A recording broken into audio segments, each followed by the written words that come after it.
रामकृष्ण हरी. आळंदीतून निघाली पंढरीची ही वारी आज वाल्ह्याच्या मुक्कामी विसावलेली आहे. आणि या वाल्ह्याच्या मुक्कामामध्येच आम्हाला एक असे वारकरी भेटले की ज्यांना वारीची प्रचंड आस आहे. आपण म्हणतो की लोक कशासाठी जगतात, का जगतात, जगण्यातला खरा अर्थ काय. तर ज्यांना कुणाला या सगळ्या जगण्यातला अर्थ कळाला ती मंडळी वारीमध्ये येत असतात. आणि ही पांडुरंगाची आस जी आहे, पांडुरंगाची ओढ जी आहे, ही देहभान विसरून म्हणजे आपल्या सर्व शारीरिक व्यथा ज्या आहेत, शारीरिक वेदना ज्या आहेत, या वेदना विसरून माणूस हा वारीमध्ये जात असतो. अशी अनेक उदाहरणं आपण पाहिली. आणि आज माझ्या बरोबर जे आहेत ते असेच एक वारकरी आहेत की शरीराची वेदना ही त्यांना काहीच जाणवत नाहीये आणि ते वारी करतायत. बाबा, आपलं नाव? दिगंबर शिंदे. गाव कोणतं? गाव आपलं दिगंबर शिंदे, धोंडीराम शिंदे. गाव हे धानोरा बुजुर्ग, तालुका अहमदपूर, जिल्हा उस्मान आपले लातूर. आता ही माऊली लातूरची आहे, त्यांच्या दिंडीमध्ये ते चालतात. पण आपण जर त्यांचे पाय पाहिले तर दोन्ही पायांना त्यांनी टॉवेल बांधलेले आहेत आणि त्याला प्लॅस्टिकच्या पिशव्या बांधलेल्या आहेत. बाबा, काय पायांचं ऑपरेशन झालंय का काय झालंय? काही नाही व्हायला. पक्षी चलण्यापासून पाय खालून फोड आले, खडे रुतले, काहीच होऊ शकत नाही. पांडुरंगाचा आशीर्वादच आहे तसा. काय दवाखान्यात वगैरे गेलते का? दवाखान्यात मागे नेलता ना त्यानं, गेलतो दवाखान्यामध्ये गेलतो. इथं आळंदीला होतो, आळंदीहून त्या ह्याच्यामध्ये काय म्हणते ॲम्ब्युलन्समध्ये नेलं. मग तिथं पोरं आले नंतर त्यानंच नेलं. मग डॉक्टरनी सांगितलं नाही का की आता वारीला जाऊ नका, थांबा? काय म्हणलं डॉक्टरनं? काय डॉक्टर काय म्हणले तुम्हाला? वारीला जा म्हणले का नको म्हणले? हा, काय म्हणले रे? बोल मामाला बोल, मला बोल नका बोल. दुःखी दाटले की हो. हे त्यांना भरून येतंय, हे बोलताना देखील भरून येतंय. डॉक्टरांनी त्यांना सांगितलं की बाबा, आता तुम्हाला चालता येणार नाही, वारी करू नका. तरी पण माऊली आळंदीपासून इथपर्यंत दवाखान्यातून निघाली आणि ही वारीमध्ये चालते.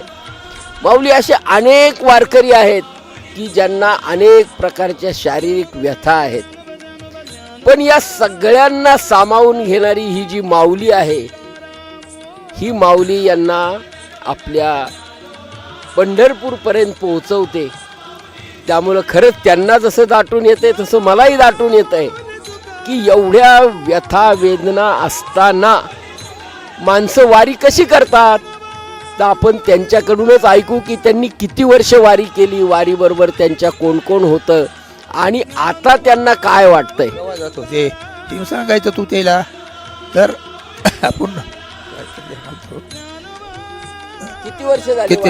39 वर्ष वारी झाली. 3 वर्ष मध्ये बंद होती लॉकडाऊनला. तर कोण नेलतं मला दवाखान्यात? डॉक्टरनं नेलते का मी गेलतो का तुम्ही आलता संग? सांग मग मला.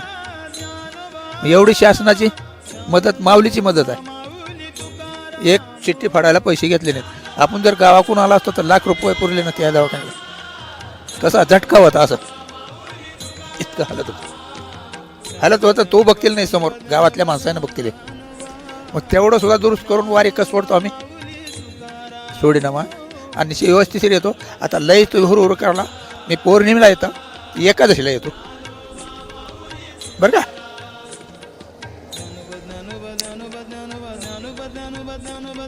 मंडळी होती का वारीमध्ये बरोबर? 3 वर्ष वारले म्हणून सांगायला.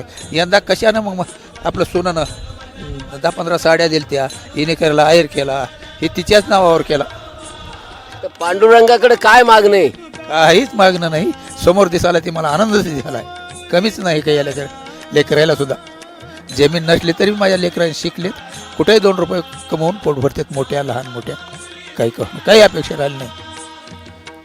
माऊली, जीवनाचं जे सार आहे ते इथं आहे की काहीही परमेश्वराकडे मागणं नाही आता, तरी पण वारी करतोय. हे वारीतून शिकायला लागतंय. तुम्ही आता ह्या वयात काय संदेश देणार आहात? लोकांना काय सांगताल? वारीबद्दल लोकांना काय सांगाल? सांग मी का स्वतः काय नाही, तिकडंच राहावं, सगळ्यानं जावं. महिन्यातून एक बार कहना, सालातून लय जमना गेलं तर सालातून असे जवळजवळ 5-4 माणसं येत होते. 40 माणूस गोळा केलं तुम्ही इकडं आणण्याचे प्रयत्न. कुठं चुकले तेवढे गोळा करून आणायची शक्ती होती तेव्हा. आता होईना, आपला होईना. अजून मी 25 आले संघ दादा करते सगळे, का तर आपल्या बोलण्याहून. तुम्हाला अभंग म्हणायचं आहे ना? मग येस, अरे का अभंग म्हणून दाखवा म्हणायचं, मी खरं मोरोबाजी न्यावं का काय नाही. हरी हरी तू हरी का रे पुंड्या मातलाशी उभे केले विठ्ठलाशी. योग झाले 28, आणखी काना मनशी बैस, आणखी काना मनशी बैस. ऐसा कैसा तो रे धीट, मागे बिरकावली विठ, मागे बिरकावली विठ. तुका म्हणे पुंडलिका, भक्तामध्ये भक्तनिका. ऐसा कैसा तो रे धीट, मागे